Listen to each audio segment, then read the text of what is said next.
There's Always a Lyric is sponsored by Lotus 823. At Lotus 823, your goals are our goals. We help consumer tech, home, and lifestyle brands gain visibility, drive relevant traffic, and increase sales through customized public relations and marketing strategies. Want to learn more? Head over to lotus823.com or get in touch at biz@lotus823.com today. Welcome to another episode of There's Always a Lyric. Today, my guest is Jenna Gaudio. Truth be told, I am a big fan of Jenna, and I've been following you for a long time. There's a lot to get to today, but I first want to start by just talking a little bit about Jenna. If you don't know Jenna Gaudio, and that's Jenna G Audio, and that'll be important later. She is co-president at Vydia. Jenna Gaudio is a media technology executive who specializes in building, aligning, and scaling successful teams that deliver industry-leading outcomes. Gaudio now serves as the co-president, previously COO, and VP of Product Management at Vydia, a media technology company that has recently been acquired by former Apple Music executive Larry Jackson's Gamma. She's an active leader and supporter of many industry programs and community-driven organizations, such as Women in Music, Executive Women in Product, and Jersey Shore Women in Tech. Welcome, Jenna Gaudio. How are you? Good. Thank you so much for having me. Oh, this is great. I've been looking forward to this for a while. So thanks for being able to do this. A lot has happened in your career up until 2023. But before we get into that, can we just start right now where we are in the present and the whole experience with Vydia, what led you there, and then really this major change in position from COO to now co-president? Yeah, I think when you talk about your career journey, I do believe that there is some universal pulls out there that are helping to kind of nudge you in the right direction, but essentially you have free choice to kind of make, your own path and make your own choices. And anyone that's heard my, longer career story and trajectory will know that it wasn't a straight line. I haven't ever done one thing. And so if you look at just my Vydia years, it's a really good reflection of, me as a person overall, with how I approach things with like a growth mindset and how I'm always looking to have impact and, really just work with like-minded people and solve, modern problems. And I actually met the founder of Vydia at Dashi, which is another New Jersey tech startup. And so I was working there at a time. I had gotten in when the team was, still early stage, and we were looking to really scale. And luckily, the founder of that company, brought me in and allowed me to help him grow what he was building there. And we were able to get a successful acquisition. And so the founder of Vydia, was starting to build Vydia at the time. And so, of course, you do your research. And he's, came around and was asking, how do you hire developers? How are you guys scaling so well in New Jersey and hiring such good talent? And so there was some synergy there. And after the acquisition with Yashi, I went on and took a fancy job in the city. And Vydia's founder, Roy, reached out and said, if you are looking for a new opportunity, like I have one for you. And I was like, I took this job in the city, I'm going to try the corporate thing for a while. And about, just short of a year, he followed up again with me and he said, I'd really love you to meet the team. I want to tell you about my ideas and the traction that we've found. And, I really do think we could use you and just, I would love your opinion. And he got me to come to Bellworks where they had just moved in. Right. And it was still under construction. And we just started talking about his ideas and his vision for the future of the media industry.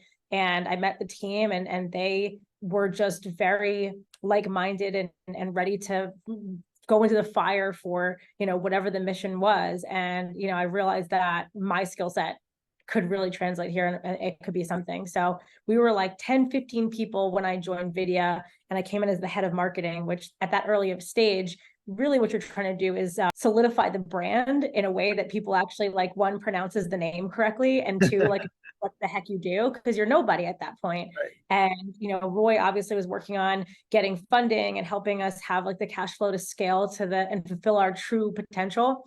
And I think we both delivered on that in the early years, and we were able to scale the team up, find really good talent. And then we started launching products in the market and going to conferences. And, that's when I realized that in order for things to kind of go to market more smoothly, we need a person inside product. And so Roy said, I know you're head of marketing, but do you think you could maybe figure out how to run product. And so I moved over there. And then that obviously went really well. We launched record number of products. And so from there, I took over both product and marketing. And then we scaled so big that we needed to start thinking about our people operations and invest, thoughtful process around all the people that are coming in and building what we know Vydia to be today.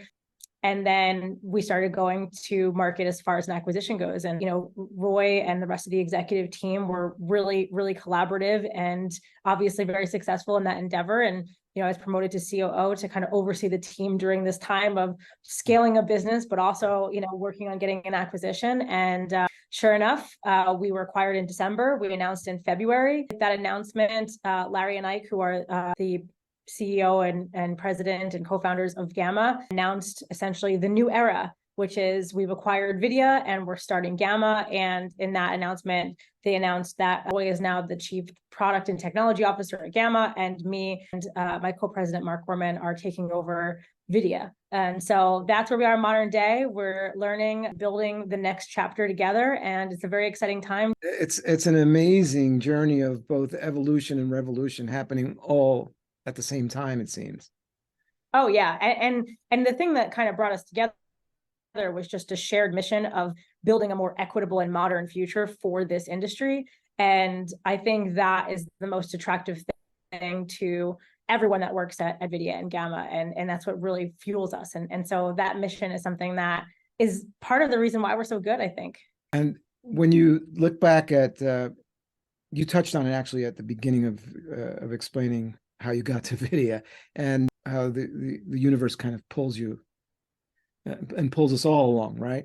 And part of that is also being aware and awake to those moments and being able to see them for what they are, for that opportunity, and then taking it, right, and taking the risk.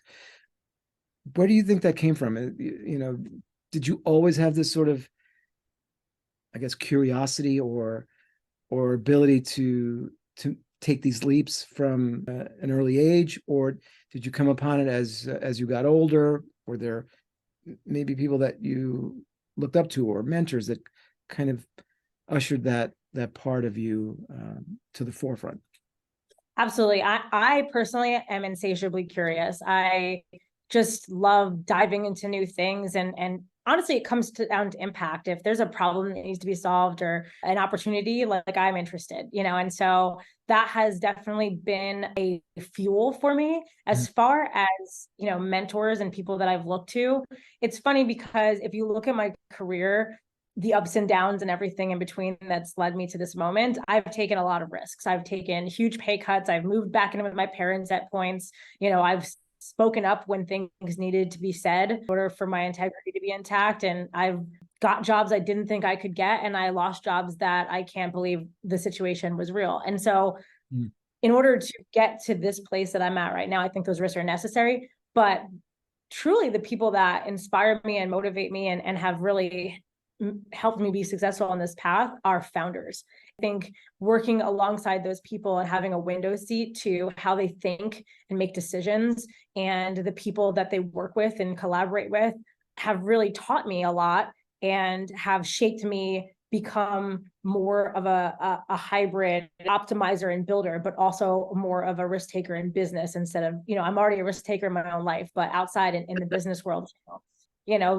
Founders and visionaries are really good at dreaming and seeing the future. And I feel like I'm a good counterpart to them because I can architect and see the value in what they're dreaming up and going to help map out how we're going to get there and the team that we're going to need to do it, and essentially how we're going to iterate that and be better tomorrow than we were yesterday. And that 1% or 10% better that we are day over day, month over month, year over year is what gets us to, a win. Especially when you're talking about big ideas.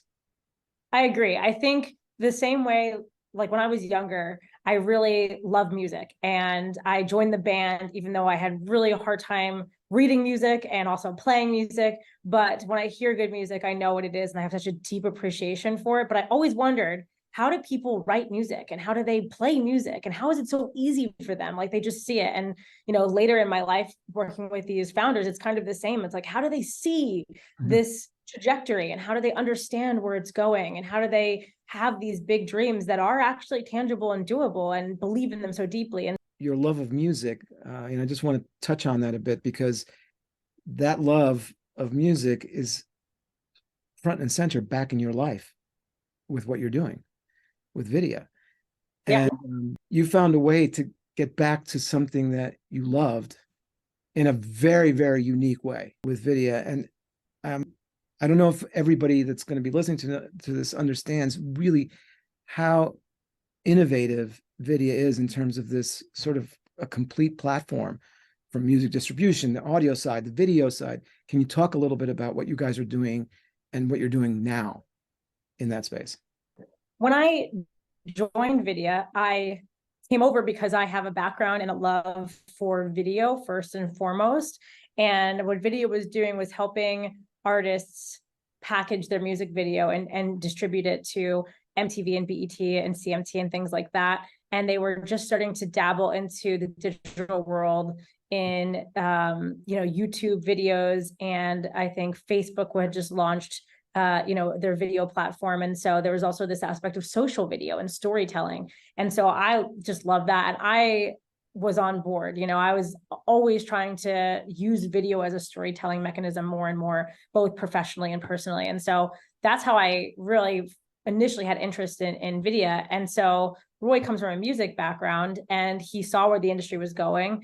And it kind of explained how the future of the industry is going to be more independent, more entrepreneurial, and it's going to need more resources around supporting that. And so it was going to also be more digital and moving towards technology. And so we started building out a roadmap that was going to support that. And so we started with, posting on social media and distributing your music to YouTube and Vivo and to television networks. But then we pivoted to music. That's the natural evolution. If you're working with music videos on YouTube, obviously you should start working with music. Spotify, Apple, Amazon, then TikTok came on the game. Instagram stories became a powerhouse. Like all these things started to pop up, and they were the natural progression of things that are valuable inside of a strategy of an artist. And so we were building out for an emerging and growing artist. We started working with the target persona of labels and business entrepreneurs, because that's where the industry is going, right? So we went from being a B2C company to a B2B2C, because Right. If we're working with music entrepreneurs, label owners, they still have to service the artists. So we still service the artists. So we were being thoughtful in our approach and building out these really robust capabilities, royalty collection, rights protection, payments worldwide, organizing your entire catalog and being able to tag it and manage it, managing artists on multiple tiers, being able to manage all the performance analytics that are coming in from all the different platforms that you're distributing to. Then we started building marketing features, pre-saves, things like that allow you to let people know when your music is coming out. Internal tools so that people could talk to their teams inside of a label and say, all right, this is coming out on this date. We need to start pitching it to Spotify so we can get on Rap Caviar, things like that. We just kept expanding our tool set to really be the back office for a label. And so that worked out really well, because it allowed artists the freedom to, choose whether they wanted to stay independent and kind of grow that way, or if they wanted to get signed to a major label, that was an opportunity, because we work with the business managers, and they're always going to be looking for the next layer of talent.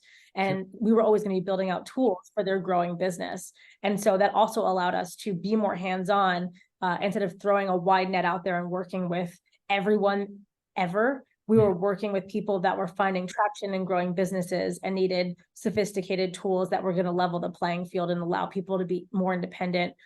And so that's kind of where we're at now. And then, of course, Gamma comes along and they share the same mission. And now they're just helping us do that at Larry Jackson scale, working with even bigger artists and even bigger media companies that are thinking about the artist as a business, not just distribution, but what other, vehicles of commerce and monetization make sense for an artist. And obviously we're seeing that, at every level, but especially in the narrative that artists are talking about now, obviously Taylor Swift, Beyonce, Chance the Rapper, I know, talking about what they do as an artist, but also who they are as a business person.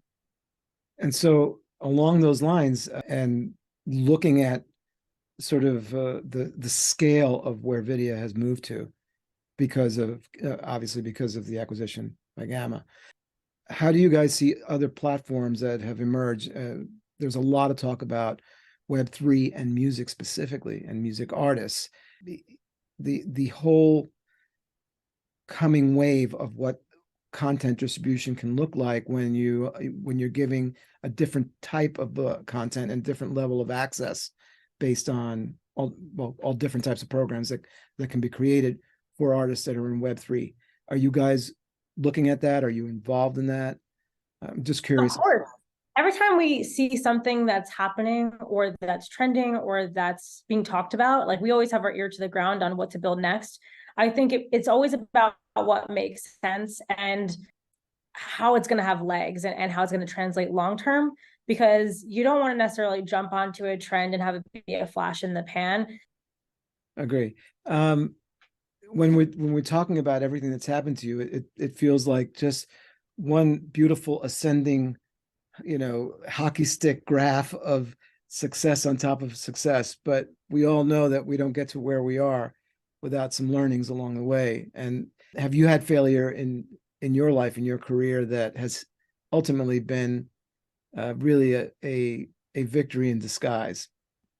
Yeah, I mean, there are places that I desperately wanted to be and wanted to succeed that were not meant for me, that I was not welcome, that I was not appreciated, that I was not valued. And, those things were not meant for me. At the time, it feels devastating, but you really do learn in that moment. I also think that, like you said, it looks like a hockey stick, but the truth is it definitely isn't. And knowing that it isn't is something that you have to recognize and keep perspective on. Yeah, I agree. I think some of our best learnings happen in failure. Along the lines of everything that we've just been talking about, growth, ascendancy, challenges, lots of learning, staying curious. How do you find balance? Oh, balance is a tough lesson I think we all have to learn. I hope that some of us learn it easier than I did, but I'm a chaser. I was always chasing after my career. I was chasing after my passions. I've been a marathon runner. I've run several marathons. I just am always kind of looking for the next growth moment. But I think my friends have always kind of, try to help balance me, and we do yoga together, and, we would schedule vacations to make sure I took one. And, I thought that was like enough, but it honestly gets to a point where your body does kind of break. And, a couple years ago, I had a forced slowdown. I suddenly out of nowhere got a blood clot and had a pulmonary embolism and was rushed to the emergency room and was taken out of the running for a little bit. And I didn't know if that was going to be the end of my career, if that was going to change my whole life and my personality, if I was going to survive it. And I think having that moment and saying, like, all of these things are important, but the most important thing is like your health and your happiness, and making sure that feels stable at all times as much as it possibly can be, and just really being intentional about that. And so I think I did make some adjustments and put things in a perspective. I think a lot of it was about emotional training on like what is truly important, because when you're literally on your deathbed, making sure that a certain email goes out before the end of the day seems significantly less important, even though I did call my boss on the way to the ER and was like, I'm not going to make it to work tomorrow, but I think you put things in a perspective, not from an external pressure, but from an internal pressure. I now know that balance is important. And so, especially when the pandemic hit, that was another pause for everyone. I remember my days got so full because you never left the house that I wouldn't leave the house and I wouldn't eat lunch and like all this stuff. And I was setting a bad example. And so I started putting lunch on my calendar visibly. So people would, one, I blocked that time for myself, but two, people would see it.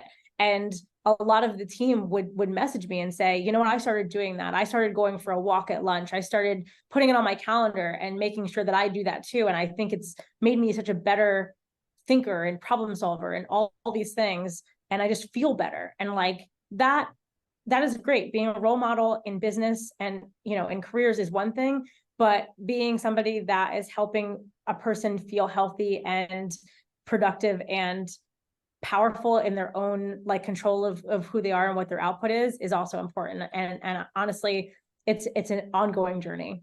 I have a saying from my oldest sister, who actually isn't with us any longer, but she used to say to me, what is it that they say on an airplane? In case of an emergency and the mask drops, put it on yourself first so that then you can help someone else. And that really is kind of the golden rule there. If you're not taking care of yourself, how can you bring the very best to those that are counting on you? How can you deliver on that promise of working as a team to do transformative work if you can't get to transformative work because you're emotionally depleted or you're exhausted, whether mentally or physically or otherwise? It's impossible. You need to recharge and regenerate. I'm not a mother yet, but I like obviously have a lot of friends that are. And I think that if nothing else, this prepares me for that moment, because I do think it's similar in the fact that you can't show up for people if you don't physically, emotionally, mentally have the ability to do that. One of my questions is about sharing some advice that for folks that are listening today, that, and I see you very much in the entrepreneurial mode. I know you talk a lot about working for founders, but you yourself have shown an entrepreneurial spirit because you are also willing to make leaps, to take risks. They may be calculated based on as much data as you can collect and all that, but you still take the action, right? And yeah. I feel like you're very much a sort of action-oriented, lead with your forehead person, like you're willing to kind of rush into the building and save the kitten, Yeah. That's kind of your first instinct. So do you have advice that you can share from all aspects, from coming up in an industry that maybe was a very male dominated industry and becoming not only just a leader as a woman in the industry, but now co-president and having the sort of impact that you're having on such a wide scale that obviously impacts many people within the company and then beyond, obviously those that you serve.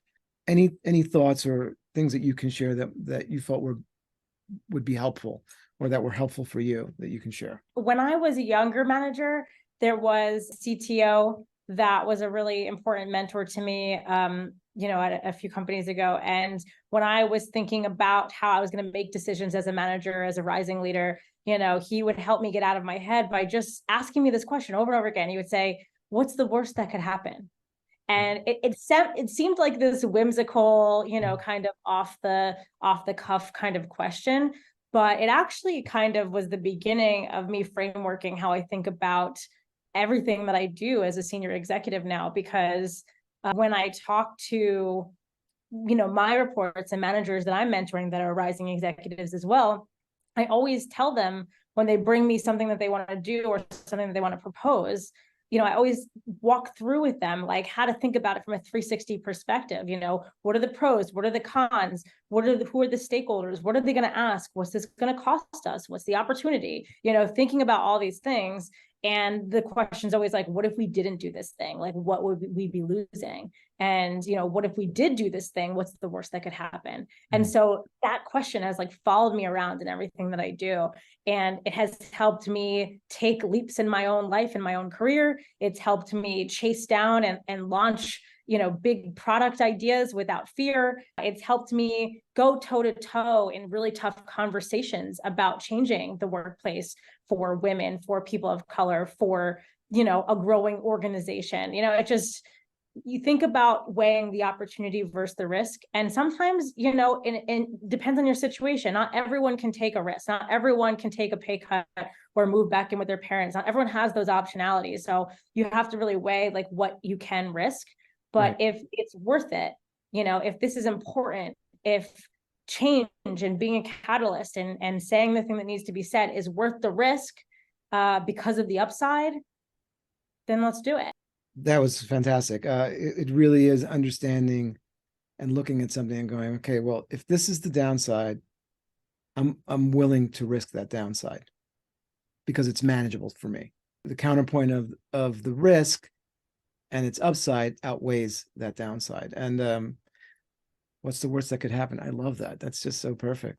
I think that also motivates me to rise as a leader, because as you have more leverage, you have more freedom. As you increase even money, like you are able to start saving money, you can take risks knowing that if you make a decision that you fully believe in and somebody doesn't agree with you, you have the ability and the freedom to figure out a plan B. And so I'm always thinking in the back of my head of like, if I want to make good change in the world and be the change, what do I need to do personally to be a person of influence, Right. Because that's where it starts. It starts with you. Yeah, absolutely. I think it always starts with you. Accountability is huge with me. I always tell the team when they come to me and they point and say this person or this department, that department, I always start with you. I would say be bulletproof. Like, what could you have done better? Could you have done nothing better? Did you do everything perfect? Because if that's the case, then we can talk about this other person, this other department. But let's first talk about you and figure out what role you played in this. That's awesome. But of course, there is one question that I ask in all of the podcasts, and I know that you know what it is because it's the title of the podcast. If there's one song title or lyric that captures you or your journey, what would it be, Jenna? I know that I'm going to get some people rolling their eyes at me right now, but Taylor Swift is having a moment right now. I mean, as she always is, but I'm actually going to the Taylor Swift concert this week, coincidentally, with a wonderful group of girls. Yeah. And so there's one song that despite anything, I really kind of clung on to in this moment in my life ever since she released it. And it's called Mastermind. And of course, people that are familiar with Taylor will know that it's at face value written as a love song. But and then of course I'm engaged, I'm about to get married. So that's like obviously one piece of it. Thank you. So of course it's a big piece of it. And of course I'm in this romantic moment in my life, but I also feel like she always speaks in double meanings. And so when I hear this song, of course I hear the romantic side of it, but even more strongly, I hear the businesswoman in her and the fighter in her. There's so many lyrics inside of it, but she talks about if you fail to plan, you plan to fail. And strategy is what sets the scene for the tale. And then she also talks about I'm the wind in our free flowing sails. So the whole thing is she's talking about how like she's influenced and made decisions and put things in motion. She also said something publicly like a few years ago about how when men make choices, it's strategic.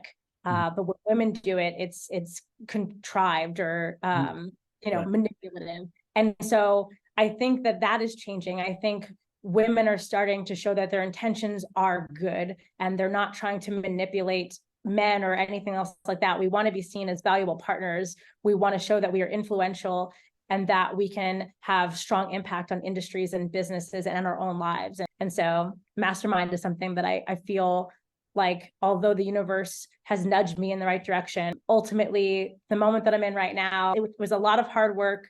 There were decisions that I made, there are wins that I had, there are losses that I overcame, and I played an active role in it. And so it's my story. That is awesome. That was great. Yeah, you have had quite an arc. Fantastic. Thank you so much for all of this today. Thanks for the time, and thanks for sharing so much of yourself and all of these great insights. And I'd love to revisit this again and have a part two. This was so fun. I love chatting with you. You're fantastic. Thank you so much, Jenna. Thank you. Thank you.